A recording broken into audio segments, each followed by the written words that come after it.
Today on Brush with Knowledge, we're talking with Paul Vincent Nunes about the importance of music in early childhood education and the intersection of teaching artistry and the law. Join us.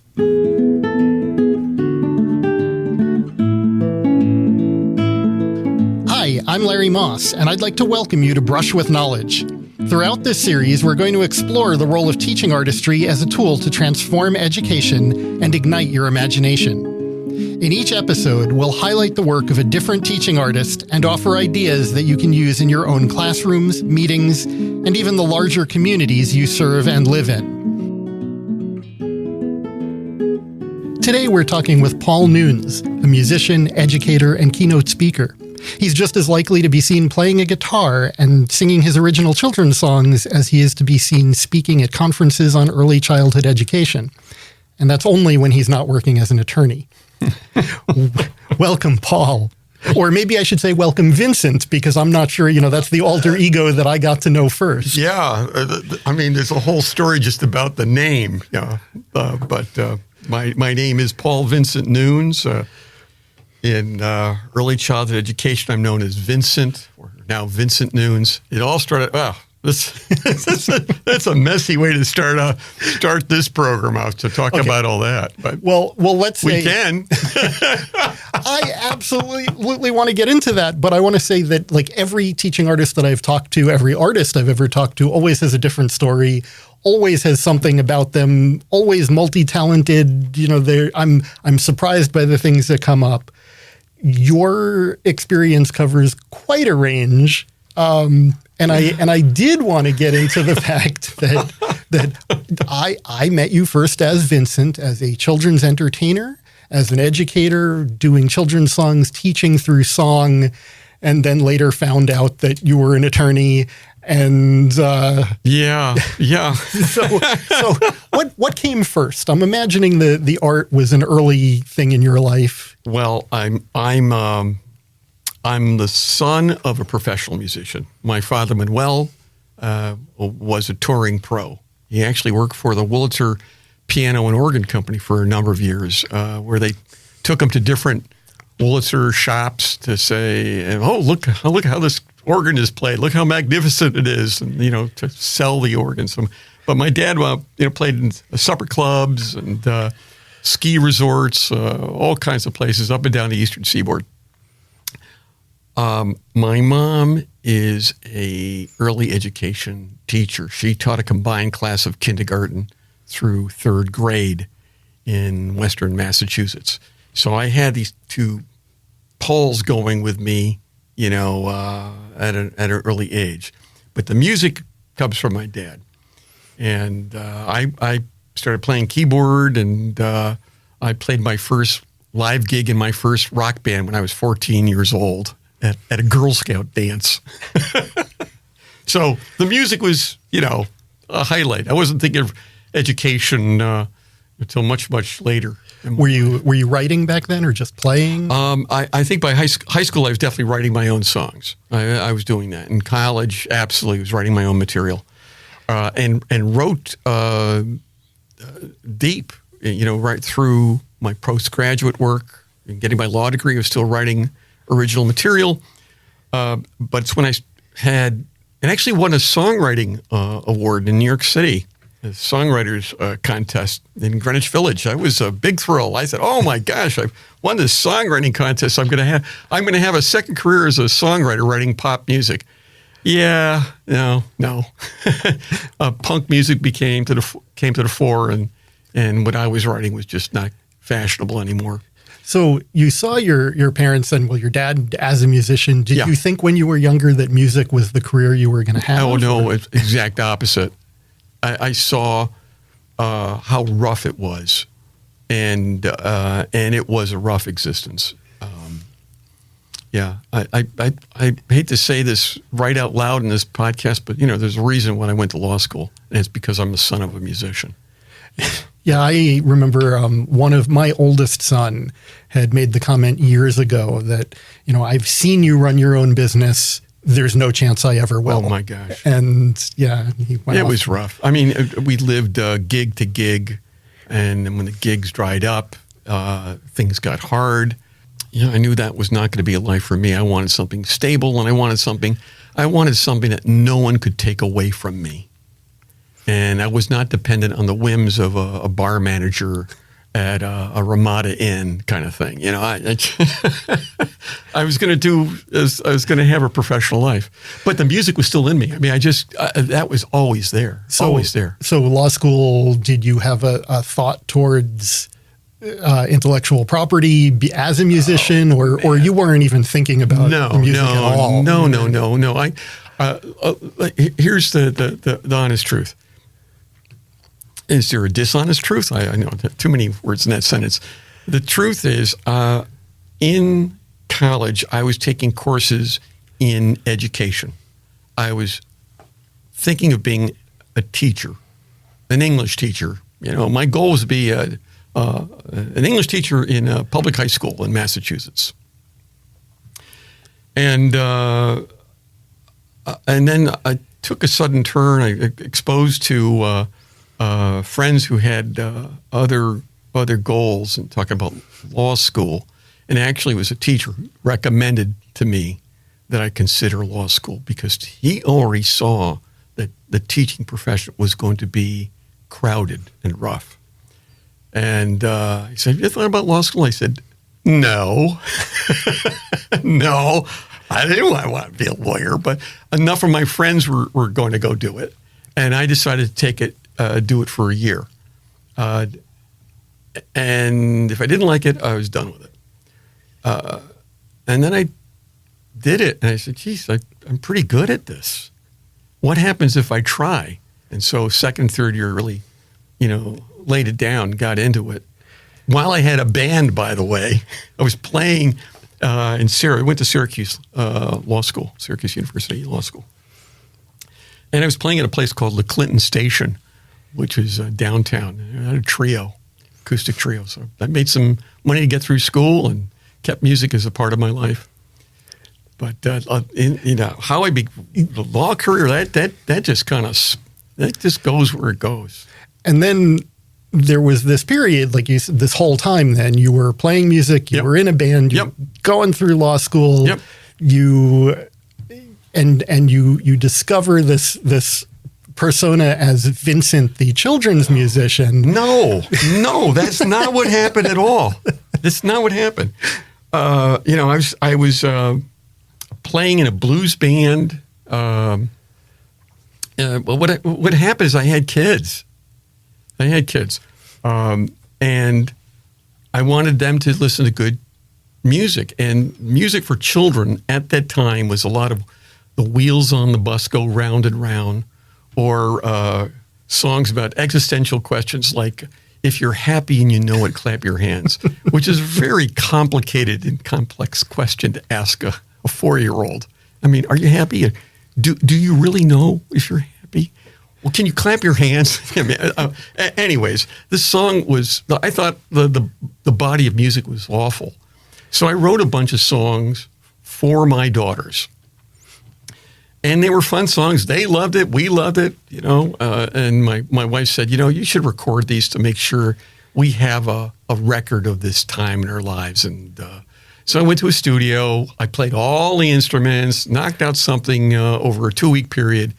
And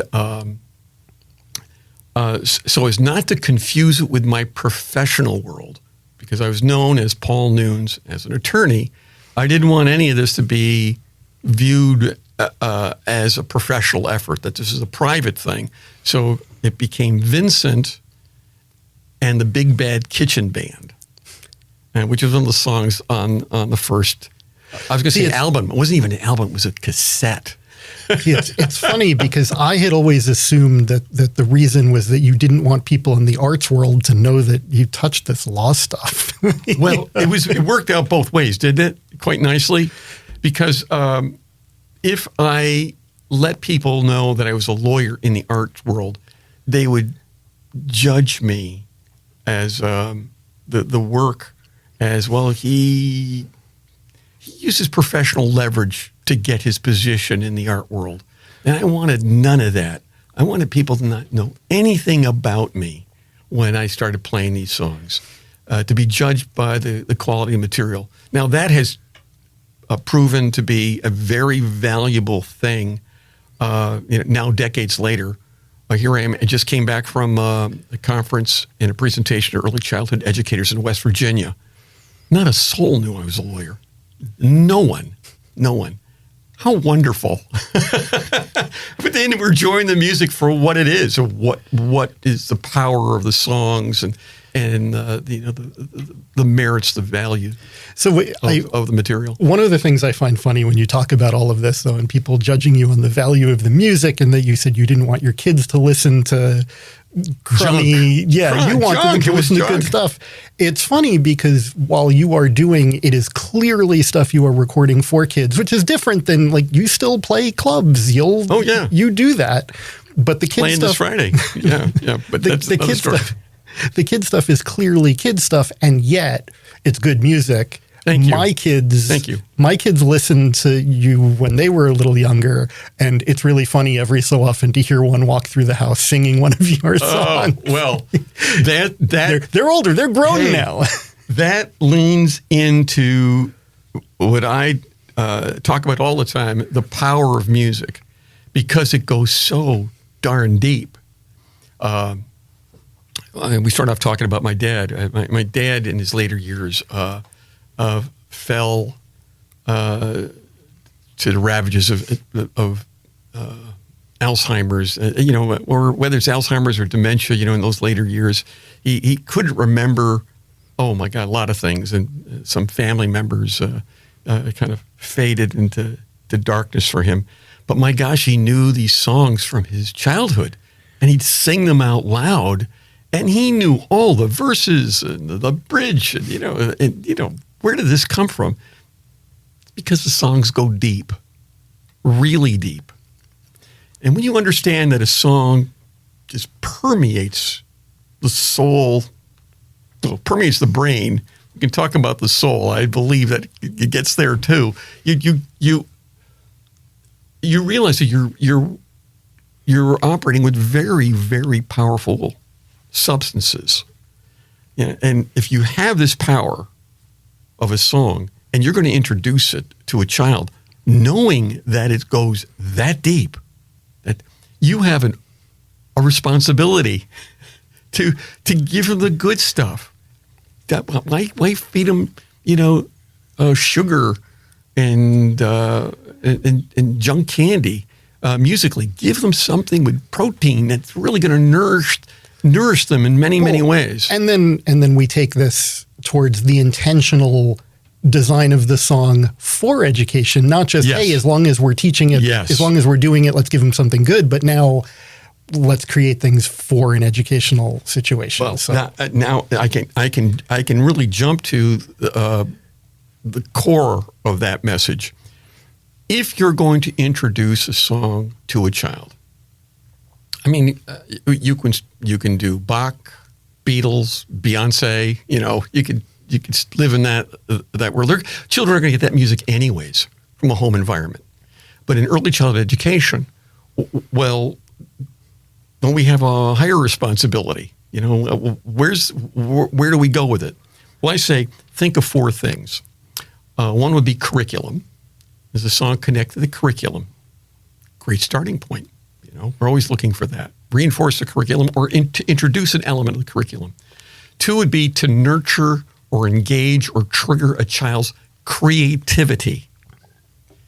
Because one of the first things that a child's looking for in a song, not maybe one of them, maybe the thing a child is looking for is engagement.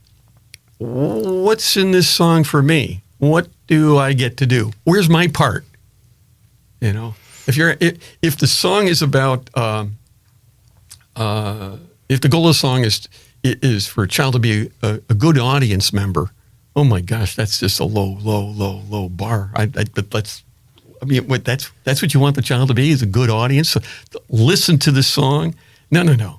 Child wants to be in the song, engage in the song, sing the song, be the song, present the song. So you want the song to engage their creativity, maybe change it, alter it, make it their own. So curriculum, creativity.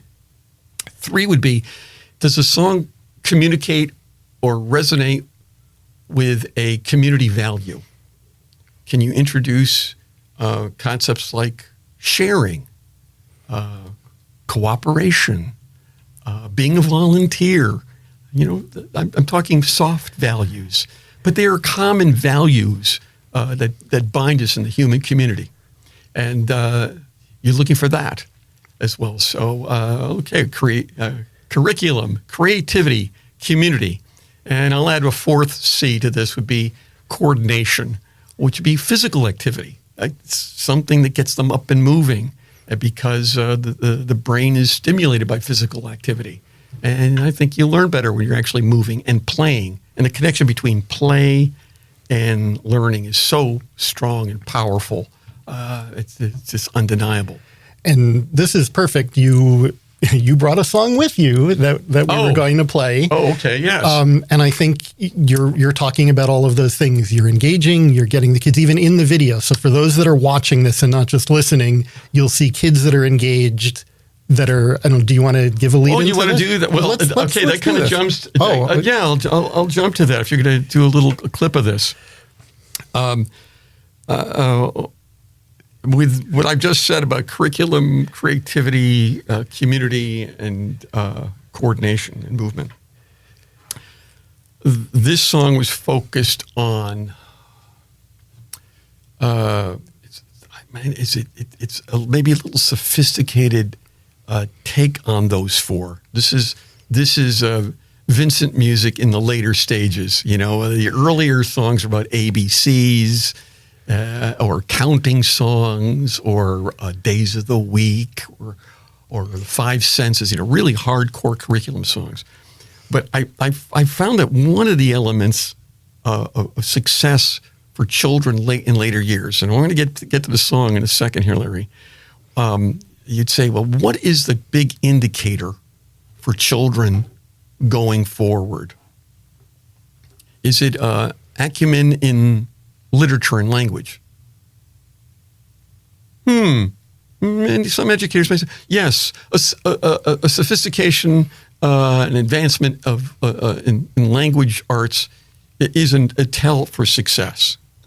Okay, some truth to that. Or is it math? A sophistication and achievement in math is an indicator of future success. What my studies led me to, and I'm not saying I'm the absolute word on this. I'm just saying where my studies led me to. The number one factor in determining whether a child would be successful later in life is their grit. Their grit. When they are confronted with obstacles, do they get up and try again? Do they get up and do it again? And that a teacher asked me, well, Vincent, do you have a song about grit?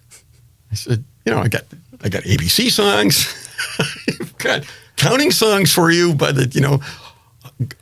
I'm going to have to write one. And so I think the video that you want to share is that song. It's a song I wrote.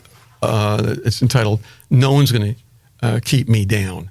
So if you want to roll that, we can do that. Yeah, and again, if you're watching this, you'll see the whole video, but that's not necessary to hear the words.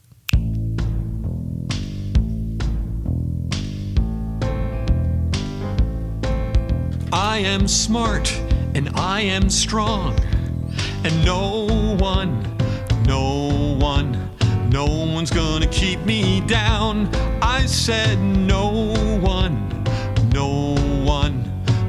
one's gonna keep me down.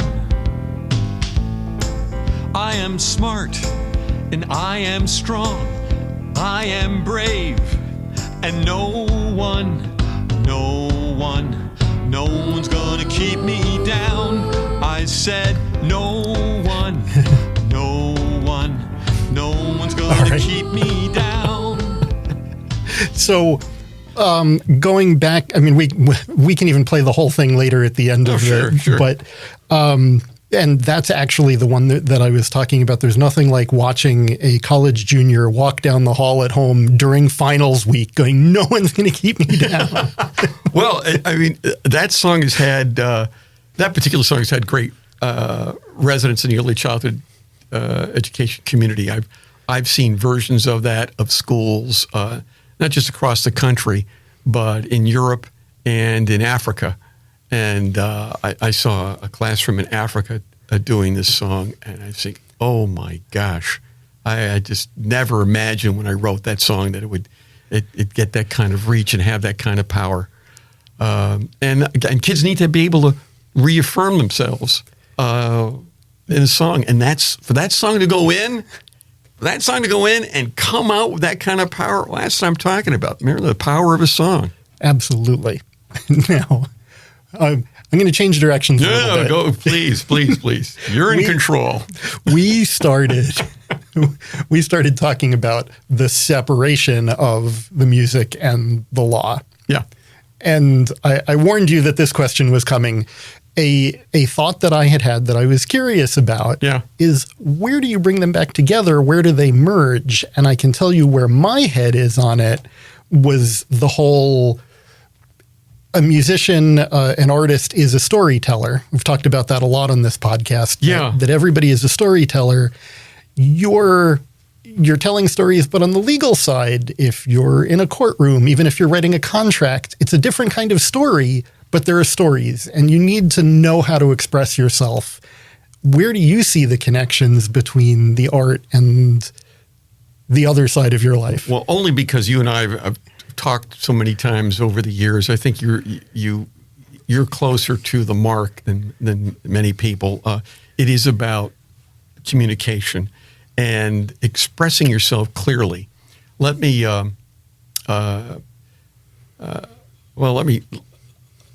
say it this way. I'm a litigator. I'm a trial lawyer, so I can find myself standing in front of the box of 12 strangers, trying to persuade them and educate them to the case and lead them on a path toward a particular result that I am advocating for. I am an advocate. I am vigorously representing a point of view. For that to happen, you got to use your certain vocabulary, a certain directness of communication to connect with the jury, tell that story. Let me flip to 4, 5, and 6-year-olds. Now stand in front of a room, 100, 200, sometimes 300 boys and girls. But let's others. Let's stick with 12 boys and girls in a room, okay, to keep it at least somewhat the same. If you are not communicating clearly and if you don't have a story to tell them, they're gone. The lights go off on those boys and girls, and you're not going to get them back anytime soon.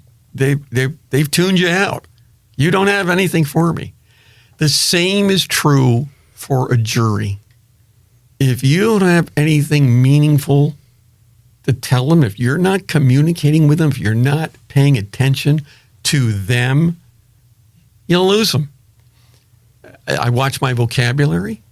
I try to fit the words to the moment. I use simple and direct language. I say what I mean. Boys and girls get it. And in the courtroom, I've been fortunate. I've had a good career of speaking plainly. And you've described it as an educator, because that's what it is. It's usually, the jury, sure, the judge gives instructions, the judge tells them things, but you're providing more of the story and education for them. It is very much the telling of a story, very much so. And of course, supported by evidence and the testimony of others. But yes, you are the storyteller. You are the master storyteller. So do you find that your experience as an artist has been helpful in the courtroom and in other aspects of law? Well, you're talking about this as if they're two different people. And I understand that because I kind of set up that dynamic, didn't I? I mean, there's Vincent Nunes and then there's Paul Nunes or Paul Vincent Nunes. You know, there's that guy and there's the lawyer guy and there's the musician guy.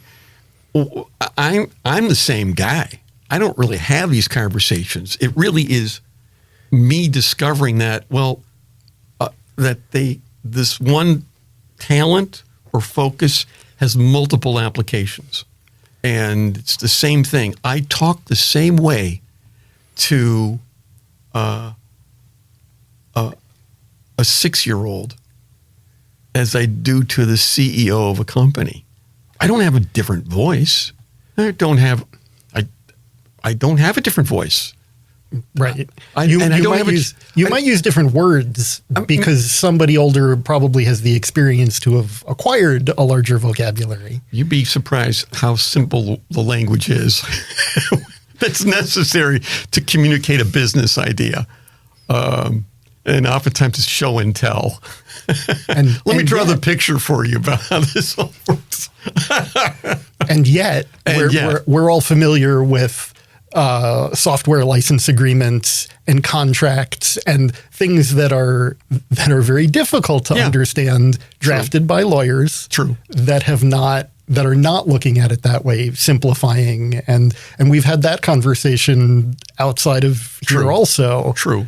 Yeah, that's a whole different thing. I mean, there's no real connection to that other than just being dedicated to the craft. But I have worked just as hard on a song about, how about the song No One's Gonna Keep Me Down? I worked very hard on making that song look simple.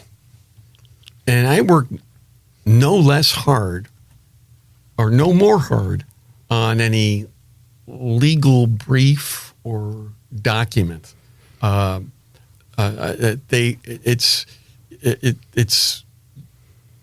bring the same energy and focus of purpose to both tasks. Some folks feel that, a children's song, well, I can write those on the weekend. That takes nothing. It's a song for a child. Believe me, you can pick those songs out. They show. I hear them. I hear people who've recorded music for children. I've heard some professionals record music for children. They sound dashed off, and they did not spend the time to really think about the things we've been talking about today. But what's the purpose of this? What's the meaning of this? What comes to mind, a story entered my head when you mentioned sharing and as another thing that you might want to put into a song. Yeah. And I can think of a book that one of my kids read when they're really little, a picture book, and it was one of those books that I'm sure was whipped off just like you're saying. Somebody said, weekend project. I've been asked to write a book about sharing. But the reason the story came to mind, looking at you as the lawyer. Yeah. So Theo came home one day from daycare and just grumbling and angry face and like, what's bothering you? They're not saying anything, and we get into the house and they run to their room and they find a book and open it up and go, Daddy, read this. And they pointed to the page that they wanted to read, and the book is all about sharing, and it says in there, it's nice to share. Yeah, and Theo boldly says, that's what I thought. It says it's nice to share. It doesn't say I have to. Very nuanced analysis there. Right. Well, there's your young lawyer. So that was exactly it. Here we're talking about the intersection of law and it's more a guideline than a rule, Dad. Yes. So it falls on the heading of statutory interpretation. So I thought you'd appreciate that. Oh, one. very much so. Very much so. That's good. Well, you're talking about children's book. The story went in a way I didn't expect. There's a whole, and I hope I don't discourage anybody from doing this, but everybody thinks they can write a children's book. Writing a book for children is very hard. It's very hard to do. Having done it, yes. Yeah. Writing a song for children is very hard to do. A lot of people look at what I've done. I now have 10 CDs out. And I travel the country now doing training programs at different conferences. And I know I brought some still photographs to give you an idea of what that's like. Because more often than not, I'm playing or presenting to early childhood educators. I've now been in well over 25 states across the country, either as a keynote or as a featured presenter. Okay, while you're talking about this, we should play those photos again for those that are... were you broadcasting those while I was... there we go. I'm out in Maryland. Yeah, so these you can are some continue friends. your story. Oh, yeah. Well, I'm just distracted by looking at that. These are wonderful faces. And I'm out in Colorado for that one. A great group out in Colorado. What was I saying? Boy, I shouldn't even looked at that screen because that brings me back to the moment. There are wonderful folks out there in Colorado. You can see, the energy and the joy. What I'm doing these days, and I'm hoping it's connecting with my earlier thoughts here. What I'm doing these days is educating teachers, not just to learn songs, but to understand the power of a song, the power of you as an educator, and a song. If I play to 100 children, well, I play to 100 children. I play to 100 teachers. Well, I played to thousands and thousands of children because that song begins to reverberate, across the county or the state and the region. And it's just wonderfully exciting to me to see that play out. And then have other educators incorporate songs into their everyday lives as they're interacting with children. That's the big joy for me now, is doing these conferences. My gosh, I saw those pictures from Michigan, Maryland, Colorado. My gosh, I was in Ohio. I've been in Massachusetts. It amazes me how much you're able to travel with the two careers going at the same time. Well, yeah, me too. I ain't gonna lie. It's how that's happened, and there's not been a train wreck yet. There hasn't. I've been able to definitely move around the schedules. I've never had anything get in the way of any one of these big programs. They're usually on the weekends. That helps.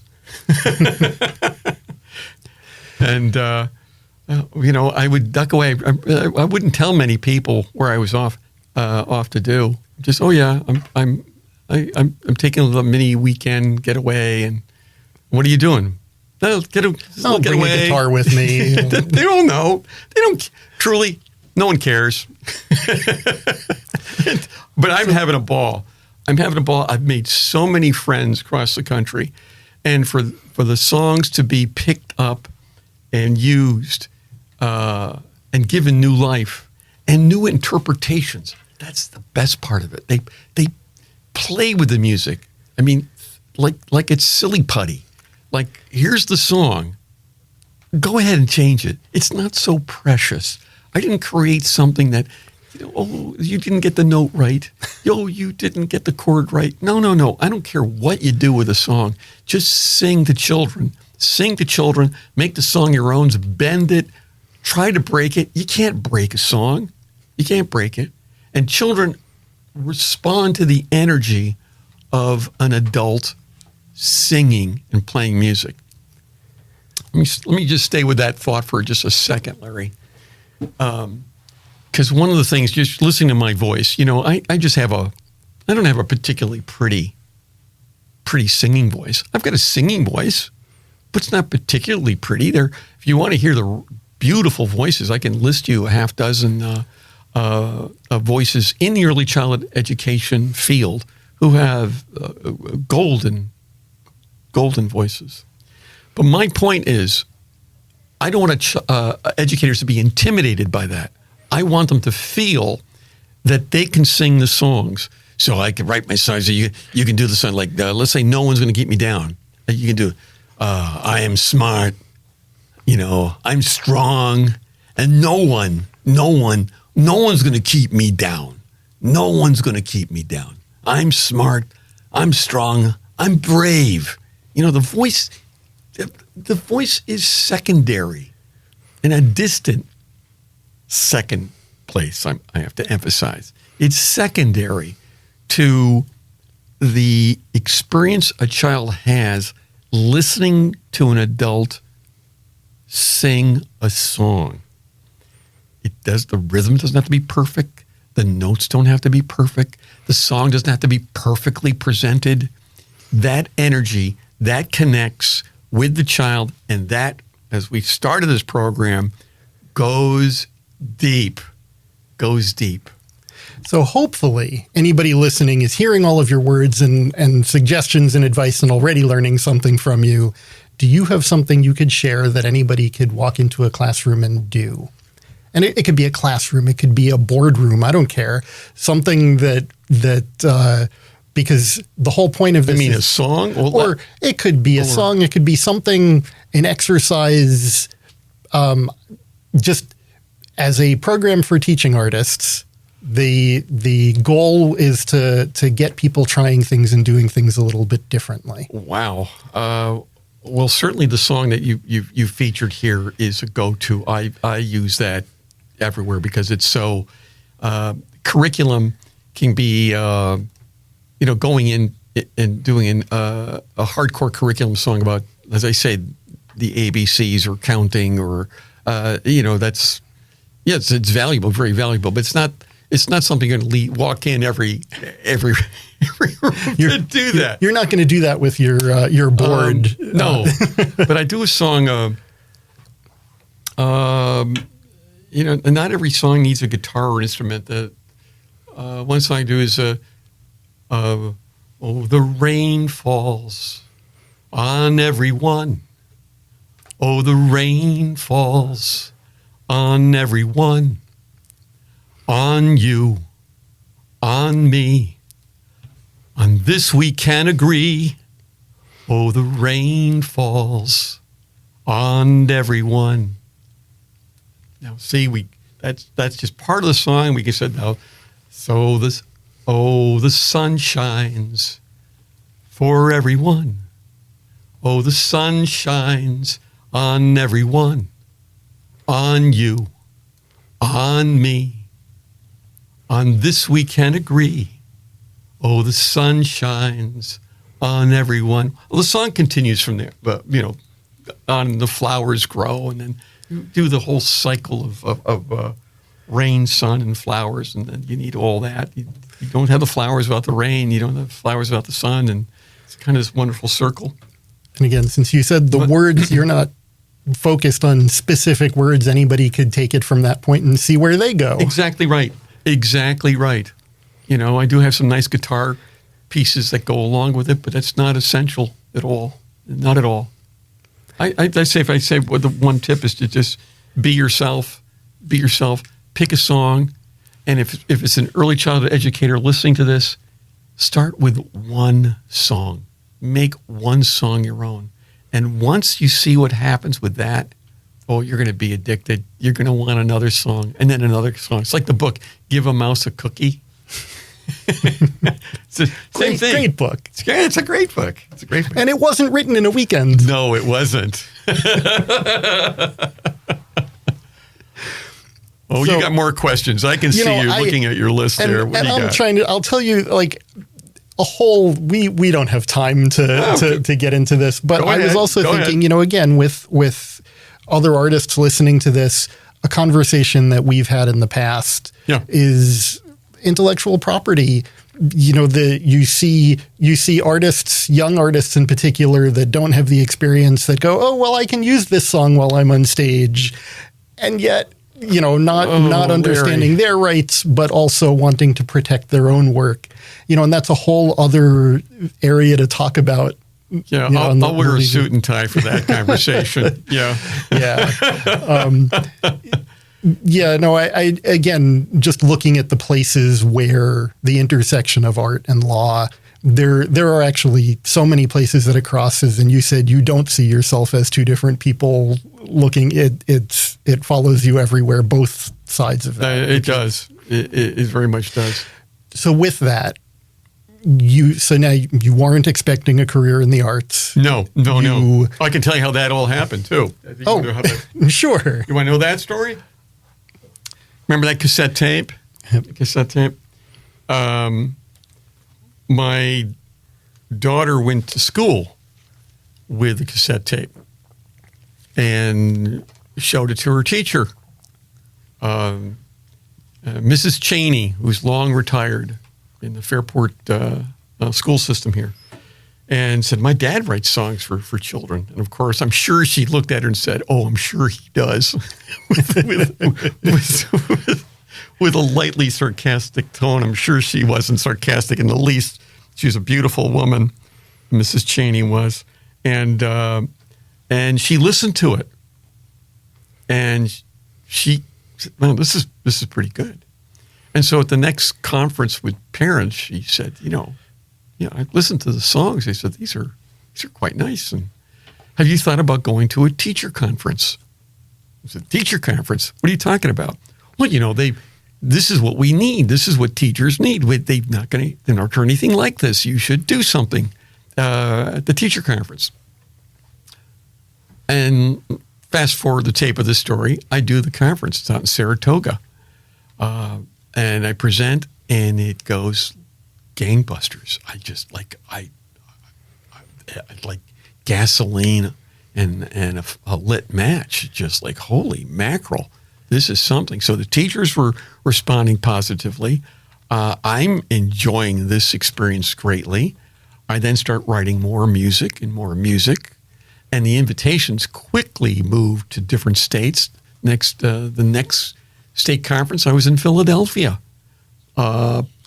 presenting at a tri-state conference. And then I'm off to Ohio and doing a conference. And then I'm off to North Carolina doing a conference there. And these are not they're not, a dozen people in a room. There are hundreds or 1,000 people I'm presenting to these little songs. And it just grew and grew and grew. So knowing what you know now, yeah, and having had that success, yeah, what would you have done differently? Would you have looked for the music career? Would you No. you have avoided it? Well, no. Look, these are wonderful experiences to present at these conferences, but they were not a ticket to put kids through school. And again, it's a gig economy. I'm very happy with the life path I've chosen. There's a balance. I very much enjoy practicing law. I know I help a lot of people in what I do. I mean, there's a whole conversation we can have about the cases I'm working on right now with my friend Bill Marler out in Seattle.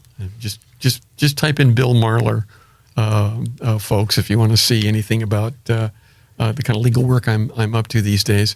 But I just came back from West Virginia, where I was the featured presenter at that state conference for early childhood education. It's a wonderful balance. My head is cross-wired in such a fun way. I've got these kids songs buzzing in my head. I've got these complex legal theories and concepts buzzing in my head. It's a good balance. I'm okay, Larry. I'm all right. I'm good. Is there something you haven't done yet that you'd like to? It could be music. It could be visual art. I don't know. Oh, I just want to do more of the same. I'll tell you what I experienced this year. I played for an elementary school in England, and in my granddaughter's school in Little Haddam, which is north of London, and I played these songs, and they don't have what we have here, like with teaching artists rock. They don't have that. And I went in there with a guitar and played these songs, and I mean, the place just went nuts. children and the teachers. And then, of course, in no time, we ended the program. I had all the teachers. All the teachers were standing with me singing the songs, which was the point.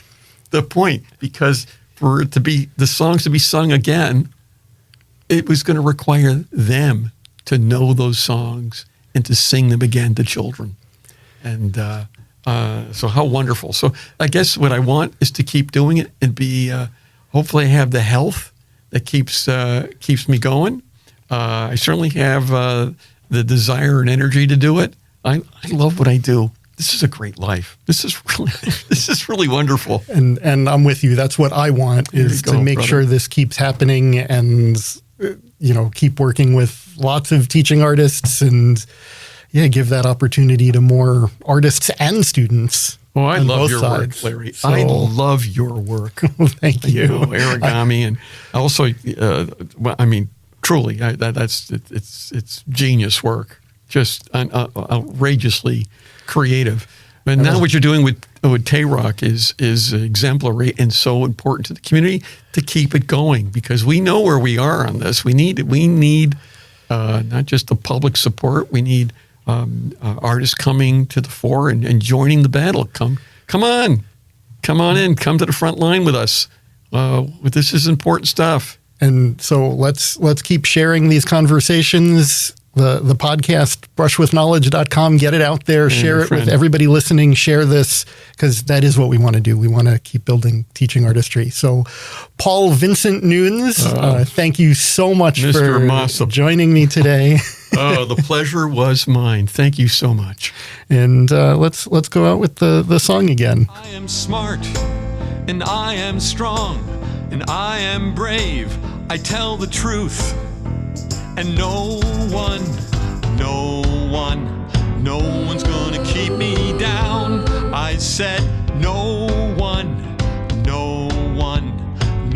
gonna keep me down. I am smart, and I am strong, and I am brave. I tell the truth, and I am kind. No one's gonna keep me down. I said no one's gonna keep me down. I am smart, and I am strong, and I am brave. I tell the truth, and I am kind, and I can help. No one's gonna keep me down. I said no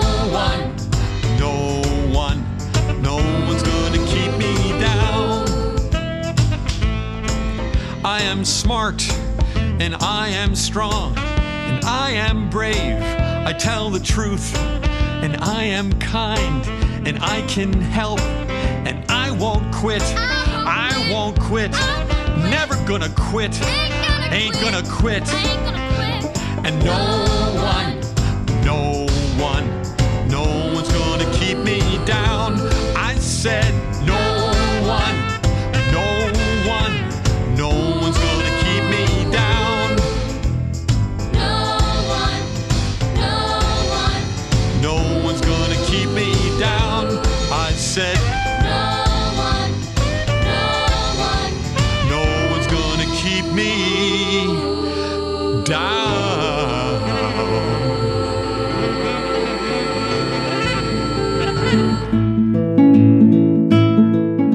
To learn more about everyone on our program, follow the links in the show notes and at brushwithknowledge.com. This podcast has been launched with funding from Genesee Valley Council on the Arts and the New York State Council on the Arts. Recording has been done at Rockvox Recording and Production. To learn how you can help support the creation of future episodes, please follow links in the show notes or visit brushwithknowledge.com.